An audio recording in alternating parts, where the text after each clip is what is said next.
परमेश्वर के रहस्य बाटिए भाई भक्त सिंह के द्वारा। मई 2 पुनः प्राप्ति के रहस्य।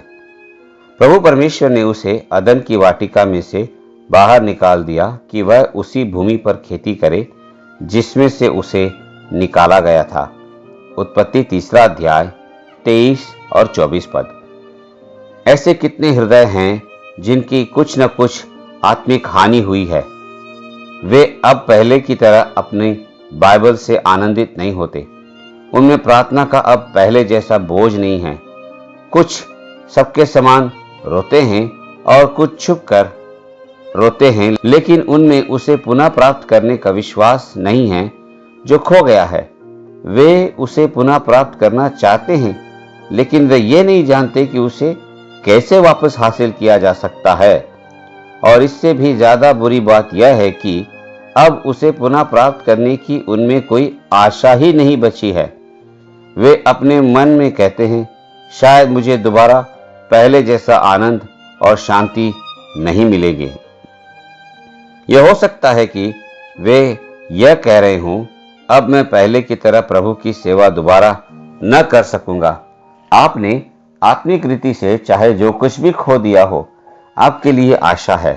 आपके नुकसान की भरपाई हो सकती है, बल्कि आपने जो कुछ खोया है आप उससे भी ज्यादा प्राप्त कर सकते हैं। आरंभ में आदम ने हालांकि सब कुछ खो दिया था, फिर भी मनुष्य हमारे प्रभु यीशु मसीह के द्वारा अपना खोया हुआ सब दोबारा हासिल कर सकता है। उत्पत्ति 1:28 में परमेश्वर ने आदम को अदन की वाटिका में रखा था। उसने उसे पूरी पृथ्वी पर अधिकार दिया था और सारी मछलियां, पक्षियों और पशुओं को उसके वश में रखने की सामर्थ्य दी थी। एक बड़े वास्तविक रूप में वह पूरी पृथ्वी का राजा था। फिर भी अध्याय 3 में हम उसे एक चोर की तरह बाहर निकाले जाते हुए देखते हैं और परमेश्वर का वचन कहता है कि स्वयं परमेश्वर ने उसे बाहर निकाला था। आरंभ में वह परमेश्वर से ऐसे बात करता था जैसे एक मनुष्य दूसरे मनुष्य से बात करता है, लेकिन अब वह परमेश्वर की उपस्थिति से निकाला जा रहा था।